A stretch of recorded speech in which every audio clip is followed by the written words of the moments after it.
Shalom uvracha à tout le monde. Paix et bénédiction qui se déversent sur vous, santé, prospérité. Nous sommes à quelques heures de la Hiloula de Rabbi Shimon Bar Yochai. Ce grand hassid, ce grand pieux, ce grand serviteur fidèle de l'Éternel, qui nous a fait dévoiler et nous a fait comprendre la neshama de la Torah. La Torah est composée de plusieurs aspects, plusieurs interprétations, c'est-à-dire le sens simple, littéral, à la lecture, les lois qui émergent des commandements divins, le midrash, mais le sod c'est le secret. Le secret, c'est comme l'âme dans le corps. Il est caché et c'est lui qui éclaire tout le corps. Si on enlève le sod, il n'y a plus d'alimentation, il n'y a plus de vie pour le corps. Si on enlève, explique Rabbi Haim Vital, l'âme de la Torah. L'âme, c'est-à-dire les secrets de la Torah. Celui qu'on appelle matronita, c'est-à-dire la matrone, la reine. C'est le secret et le concept caché de la Torah. Si on enlève ça de la Torah, ça veut dire que si on ne travaille pas pour comprendre ce secret, nous sommes comme une âme ou un corps qui ne sont pas associés. Le corps ne peut vivre que s'il a une âme qui le fait vivre, qui peut l'éclairer, qui peut lui donner du bonheur puisqu'elle vient d'une source divine. Et l'âme, sans le corps, elle ne serait pas venue dans ce monde. Donc il y a des lois, kasher, tamé, pasoul, c'est-à-dire il existe 8 façons de voir les lois de la Torah. Un produit peut être kasher ou peut être non kasher, permis ou interdit, tamé ou tahor, impur ou pur, hayav, un homme il peut être innocenté ou bien être condamné. Ce sont les 8 phases des lois de la Torah. Ça c'est le pshat, c'est le sens littéral. Le Zohar HaKadosh l'appelle cela les klépines. Ce sont les écorces. Il les appelle en fait la servante et l'esclave. Toutes ces lois, ce ne sont que des habillages à l'âme qui est à l'intérieur. Ce que l'Éternel veut, ce qui est agréable aux yeux et à l'oreille et l'odorat de l'Éternel, c'est le sod, le secret. C'est pourquoi Rabbi Shimon Bar Yochai, il est le secret du monde.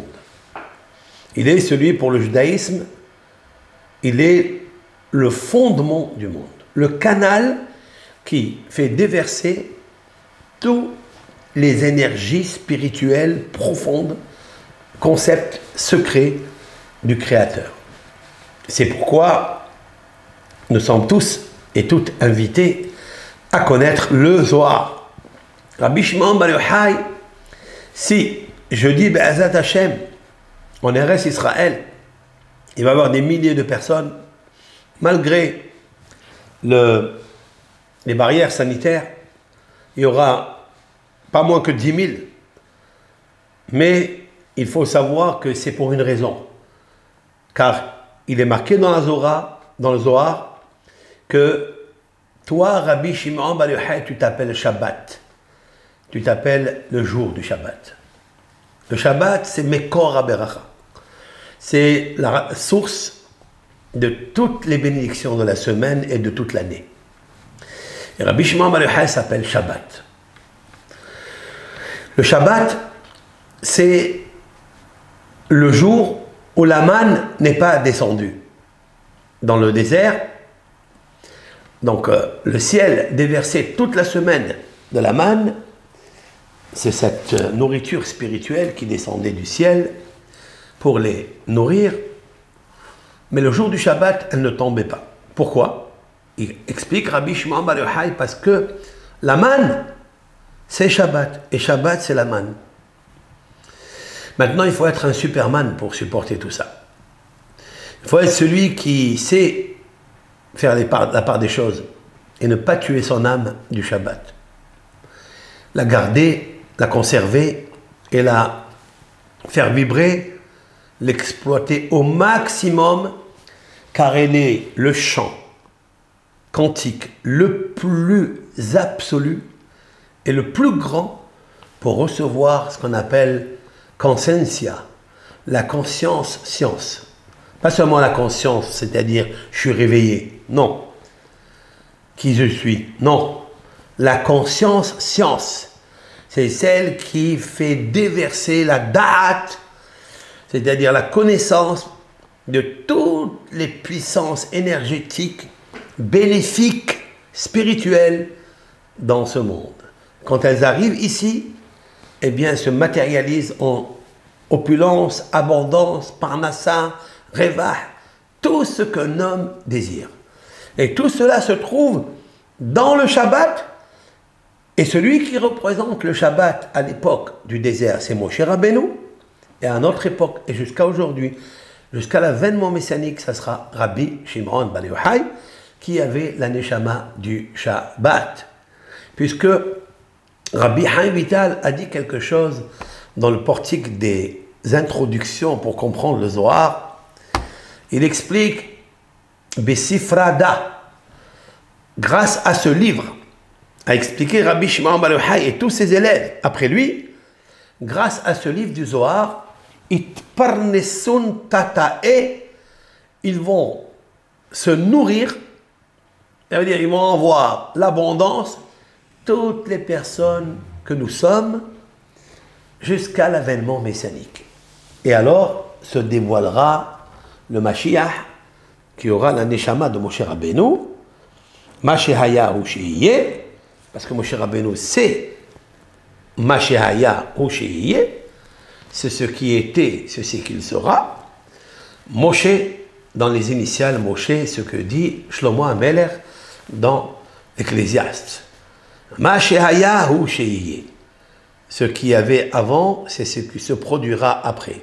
Les initiales, Moshe, Mashehaya ou Shehiye. Moshe. En tous les cas, Moshe s'appelle Shabbat et Rabbi Shimon Bar Yochai s'appelle Shabbat, Mekor Aberacha. Voilà cette petite introduction avant de vous dire notre révélation. Car il nous faut toujours chercher dans la Torah l'authenticité, la véracité, pour démontrer que tout ce qui est dit dans le Talmud ou dans le Zohar, tous ces événements, toutes ces paroles sont confirmées dans l'enracinement des concepts alphanumériques dans notre chère Torah. Et de là, j'ai une réponse. Pour toutes les personnes philosophes ou athées, ou ceux qui pensent semi-athées, qui se sont athées d'être, il faut savoir que c'est pas vrai que la Torah a été falsifiée. Ça n'est pas vrai que la Torah a été écrite par plusieurs personnages. La Torah ne peut pas être écrite par plusieurs personnages. Elle est écrite par un seul écrivain, il s'appelle Dieu, par la plume de Moshe Rabbeinu. Et je vous ai donné plusieurs des affirmations, des démonstrations, des révélations inédites pour démontrer par des sauts de lettres que on trouve tout ce qui est dit dans le Talmud, qui est écrit dans la Torah, écrite et orale, à travers la séquence et la fa numérique, la guimataria, qui est quelque chose d'extraordinaire dont on peut voir toutes les choses, tous les merveilles, concepts cachés dans la Torah. Maintenant, si c'est vrai que Rabbi Shimon Bar Yochai c'est le Shabbat, Si c'est vrai que Rabbi Shimon Bar Yochai c'est la source de la bénédiction, eh bien on va voir si c'est vrai.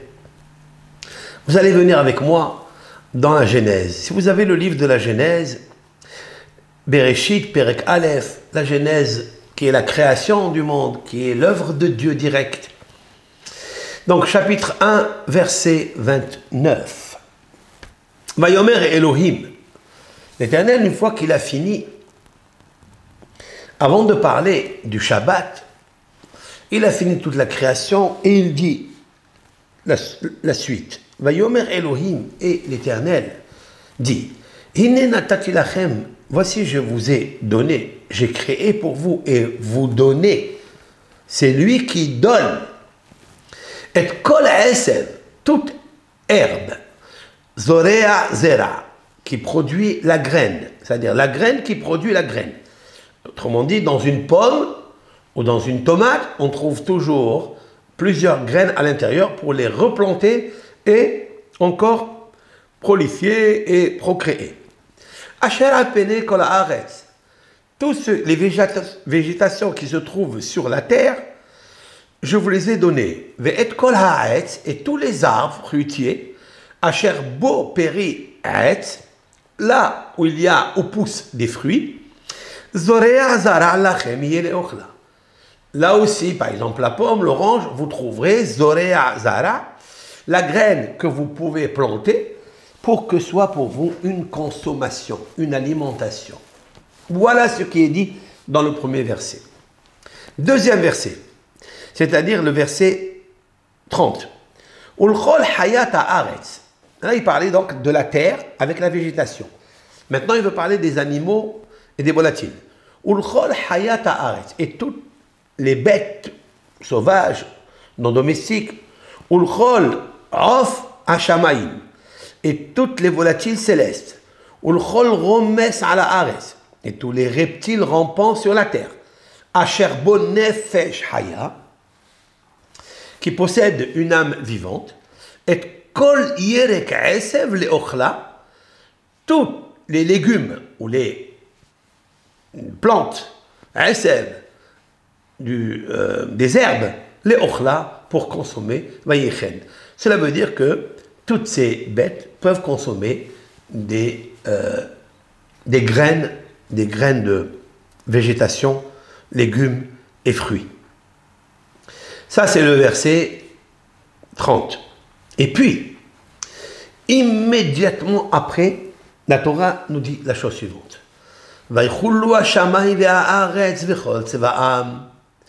Et l'Éternel a terminé de créer les cieux et la terre, et toutes leurs planètes. C'est-à-dire tous les soldats, ce sont les étoiles, ce sont les signes zodiacaux et les 7 planètes qui entourent le firmament céleste. Voilà ce qui est marqué. Et immédiatement, dans le verset, ça c'est dans le chapitre 2, verset 1, dans le chapitre 2, verset 3, Vaivarech Elohim et Yom HaShevi'i. Et l'Éternel a béni le 7e jour. Vaivarech, il a béni la bénédiction, la parnassa, la vie. Et Yom HaShevi'i, le 7e jour. Vaikadesh Oto, il l'a sanctifié. Parce que la bénédiction dépend de la sanctification. Qui vaut Shavat, Mikol Melarto. Car dans le 7e jour, c'est reposé Hachem de tous ses travaux. Asher bara Elohim la'asot. Pour que Dieu a créé pour faire, c'est-à-dire pour embellir. Dieu a créé tout, maintenant il faut une amélioration. Cette amélioration, elle parle de l'homme. C'est l'homme qui doit améliorer. Comment on améliore cela? Alors, nous pouvons dire que bara Elohim la'asot, Dieu a créé pour embellir, parce que nous n'allons rien faire, puisque Dieu a tout fait. Il est marqué que Dieu a terminé le ciel, la terre, tous les travaux. Alors, qu'est-ce qui est marqué ici? Dieu se reposa, Asher bara Elohim la'asot, pour faire. Faire quoi? Puisque tout est fait. Non. il est des choses maintenant qu'il doit faire. Par exemple, nous achetons ou nous cueillons du blé, le blé n'est pas encore le pain, on ne peut pas le manger. Il faut faire un tikkun, il faut faire un embellissement. On moule le pain, et après on le pétrit, on l'enfourne, et après il se pose à table, et on le mange avec une belle bénédiction. Merci l'Éternel qui a créé le pain de la terre. La même chose pour toute autre chose. Tu achètes un tissu, tu dois améliorer, aller chez le tailleur et réparer un vêtement, le restaurer et l'embellir sur ton corps. C'est pourquoi il est marqué Asher bara Elohim la'asot. Bara, il a créé Elohim, Dieu, la'asot. Ça veut dire la'asot. Rachid dit l'étaken. Dans le Talmud, il est marqué pour que tu embellisses, pour que tu arranges. Nous, les êtres humains, nous devons arranger. Nous devons arranger avec quelle puissance, avec quelle force, avec une énergie. Cette énergie, elle s'appelle une mida, une qualité principale, avec lequel, seulement avec lequel, ou laquelle, parce que c'est un pilier, lequel, c'est une mida, une mesure, laquelle le monde tient par elle. Ce monde, qui est le monde du mensonge, pour que tu acquières le monde de la vérité, celui de l'âme. Bara Elohim la'asot, regardez avec moi, Bara, à la fin il y a Aleph. Elohim, il y a un Mem. Immédiatement après, la'asot, Tav. Aleph, Mem, Tav, Emet. Voilà ce qui est dit dans les Sfarim HaKedoshim. Emet, notamment dans le Zohar. Grâce à la vérité, ou en sachant que ce monde-là, terrestre, n'est que mensonge, mais il est un vestibule, un couloir, pour préparer la nourriture matérielle ou la nourriture spirituelle pour l'autre monde, ne peut être que par la vérité, le Emet. Mais qu'est-ce que c'est le Emet? C'est quoi le monde du Emet? Le monde du Emet n'est pas celui de permis, interdit, impropre, propre, kacher, pasoul, moutar, assour, tamé, tahor, impur, pur, hayav, condamné, patour, innocent. Ce sont les 8 phases dont je vous ai parlé. Certes, qui sont le corps du Emet. Ce sont les vêtements qui habillent ce monde, parce que nous sommes obligés de passer par la matérialité. Mais le but, c'est le Emet, c'est-à-dire la Neshama. La nourriture de la Neshama. Et la nourriture de la Neshama, tu dois comprendre pourquoi ça s'est interdit. Pourquoi ça s'est permis? Ça n'est pas venu comme ça par hasard. Ça s'est interdit parce que la Neshama de cette chose, elle est reliée avec des concepts parallèles, invisibles, qui sont aussi Neshama, sont aussi âme, dont, lorsque tu vas accomplir ces mitzvot, ces lois, tu vas comprendre la véracité de la vérité, et bien tu vivras éternellement. À côté, à proximité de la Shekhinah, qui est la vérité, la lumière de la vérité. Voilà le Emet. Maintenant, ma question, elle est, qui est le personnage qui symbolise le Emet, c'est-à-dire Chokhmat HaKabbalah, la sagesse de la mystique et l'ésotérisme, Rabbi Shimon Bar Yochai. Donc là, dans ce petit texte, qui contient 4 versets, nous avons obtenu 2 choses. Le jour du Shabbat, c'est le 7e jour. Ce jour du Shabbat, c'est le jour de la Neshama, de l'âme, puisqu'elle n'a pas le droit de travailler, de cueillir, d'allumer la lumière, de monter en voiture, de prendre son portable et de l'allumer. Elle n'a pas le droit. Elle doit laisser cela à l'Éternel. Et puisque elle amène la bénédiction pour la semaine, nous devons avoir confiance. Ça, et grâce à ça, on peut obtenir ce qui est marqué au début. C'est-à-dire, Kol Esef, Zoré, Azara, Pene Adama, Aetz, Peria, Aetz. Tu peux avoir l'abondance. Quand on parle de la végétation des légumes et des fruits, ils sont le plus nombreux sur la terre. Et le Talmud, dans le traité Shabbat, page 156a, dit que celui qui est né le jour du mardi, lorsque la végétation est créée, il deviendra riche. Pourquoi? Il dit, explique Rashi, quelle est la raison?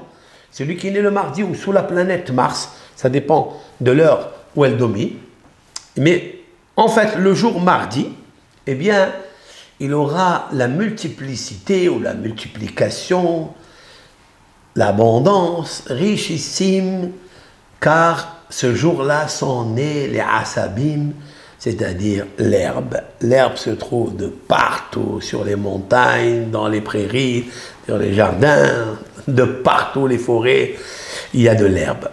Et donc c'est un siman, un présage, que lui aussi il sera dans l'abondance. Voilà ce que dit le Talmud. Maintenant, comment créer tout ça pour amener cela à nous? Comment voyager, comme on dit en espagnol? Comment faire para attirar, pour attirer la conscienza, cette conscience science antique, pour que tout vienne vers moi? La Torah, elle te donne la recette. Sache que ce travail, c'est pas toi, ni un ingénieur, ni la science, ou la communauté médicinale qui va le créer. C'est déjà créé, c'est tout fini, tout est prêt en haut. Maintenant, il faut l'attirer vers toi en bas. Comment on fait? L'Éternel a béni le 7e jour. Et il l'a sanctifié, c'est-à-dire il l'a séparé des jours de la semaine où tu peux travailler, tu peux te déranger, tu peux transpirer, tu peux faire les 39 travaux. Mais le jour 7, tu dois les Kadesh Otto, le sanctifier. Pourquoi? Kivo Shabbat. Voilà le mot Shabbat. Shabbat, il est là, parce qu'il s'est reposé. Il a dit à la planète Saturne toute la semaine, mais le jour du Shabbat, tu dois être inactif. Tu fais rien, de tout travaux. Asher bara Elohim la'asa. Voilà cette petite interprétation et explication.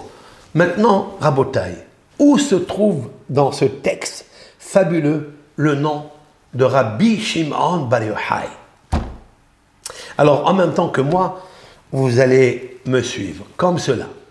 Si vous comptez 82 lettres, je vous explique pourquoi 82 lettres. Parce que 82, c'est la valeur numérique Avdo. Avdo, ça veut dire son serviteur.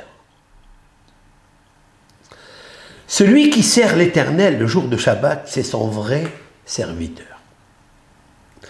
Alors si c'est son serviteur, vous savez qu'il est interdit à un homme qui a des esclaves et des servantes de les faire travailler le jour de Shabbat. S'il a des ouvriers juifs, ces ouvriers juifs ne doivent pas travailler le jour de Shabbat. C'est comme ça que tu montres que tu es le serviteur de Dieu. Comme l'a fait Moïse, Moshe, et comme l'a fait Rabbi Shimon Bar Yochai. Maintenant, puisque la valeur numérique 82, c'est son serviteur. Rabbi Shimon Bar Yochai était vraiment un serviteur de Dieu. Alors on va compter 82 lettres et nous allons voir si on va arriver. Je reprends le texte. Voici, je vous ai donné l'herbe qui pousse, toutes les graines qui peuvent se reproduire, être replantées et produire, qui a sur toute la face de la terre. Et tout l'arbre, voilà un arbre. Et tout l'arbre, vous savez qu'un être humain comparé à un arbre. Et Rabbi Shimon Bar Yochai dans le Zohar, il parle beaucoup de cet arbre, il en a des haïs, c'est-à-dire l'arbre de la vie. Rabbi Shimon Bar Yochai a dit, Be'azat Hashem, que le jour où viendra le Mashiach, Atidin Israël le Michla, il en a des haïs. Le peuple d'Israël va goûter le jus, le fruit de l'arbre de la vie. Et là, j'arrive. Kol Asher, Kol Etz, tout l'arbre Asher, le Resh. Le mot Asher, il y a le Resh. Puis je compte 82 lettres et je tombe, et Kol Yerek Esev, le Sin, donc c'est le Shin. Et puis après, le Bet de Tsevaam, 82 lettres après. Stop. Et l'Éternel a béni le 7e jour, le Yud, le premier Yud, il y en a deux, le premier, le 7e Yud. Qu'est-ce que j'ai obtenu? Rashbi, Rabbi, Resh, Bet, Resh, Shin, Bet, Yud. Et le Yud, il s'est arrêté.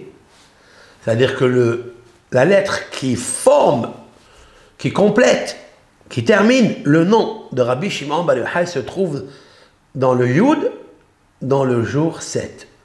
Vaikadesh Oto. Donc je dis Rashbi, Vaikadesh Oto, Kivo Shabbat. Il l'a sanctifié car il est le Shabbat. Voilà une preuve extraordinaire, une révélation pure. Merci Hachem. Merci que tu nous fais révéler ta Torah qui est authentique. Encore une fois, merci l'Éternel que je suis venu dans ce monde que pour dévoiler cela. Que pour ça. C'est le plus grand des mérites, la plus belle jouissance. Je vous dis honnêtement, que de dévoiler que la Torah est authentique, qu'elle a été écrite par Dieu à Moïse, parce que si on avait 4 personnages, ou 10, ou 20, ou 50, ou 60 personnages qui ont écrit la Torah, ils ne peuvent pas méditer et prophétiser un secret, un concept dont je vous ai dévoilé maintenant. C'est pas possible. Donc, nous sommes attachés à la foi de Hachem, à la émouna de Hachem, que la Torah, elle est mina shamaim, que la Torah, elle vient du ciel, que la prophétie de Moshe Rabbeinu, elle est vraie, comme l'a explicité Maïmonide dans les 13 principes de la foi. Voilà une preuve que Rashbi, c'est la Parnassa. Alors, jeudi soir, il faut prier beaucoup et lire ce verset-là. Je vous enverrai les feuilles que le jour de la Héloula de Rabbi Shimon Bar Yochai, vous dites seulement que lui, tu t'appelles Shabbat, que tu as la Parnassa en toi, que tu as la sainteté en toi, et vous verrez des vibrations rentrer dans tout votre corps et votre âme. Et avec ça, vous pouvez maintenant prier à Hachem. Car c'est seulement par des tzadikim, par des pieux. J'ai dit tout à l'heure que, c'est incroyable, j'ai dit tout à l'heure que Rabbi Shimon Bar Yochai était Hassid. C'était un homme de Hesed. Oui, c'est vrai. C'était un grand homme de Hesed. Il a fait beaucoup de bien à beaucoup de gens. Et il a instauré des dizaines et des dizaines de barrières par rapport à des miracles qu'il a produits. Grâce à Hachem, bien sûr. Puisqu'il est son serviteur de Dieu, il est Hassid. Et voilà pourquoi il m'est sorti que le sceau de lettres est de chiffre 82. 82, c'est Avdo, c'est-à-dire son serviteur de Dieu, et c'est aussi la valeur numérique Hassid. Hassid. Hassid, c'est un pieux. Hassid est égal pieux. C'est un pieux, vraiment un pieux de Dieu. C'est normal. S'il s'appelle Shabbat, eh bien Shabbat c'est le pieux, c'est l'abondance, c'est la grâce. La grâce c'est la Kabbalah, c'est le secret de la Torah. Lorsqu'on étudie les secrets de la Torah, Akadosh Baruch Hu, il est fier dans le monde de l'au-delà. Je vous apporterai tout au long de ces dernières heures, avant la Héloula, que des ségoulottes, que des émounotes, des conseils, comment s'attacher à l'âme de Rabbi Shimon Bar Yochai dans le sceau quantique subatomique. Celui qui est enraciné seulement et seulement et seulement et seulement dans la Torah de Hachem. Kol tov, bracha ve'atzlacha. Amen.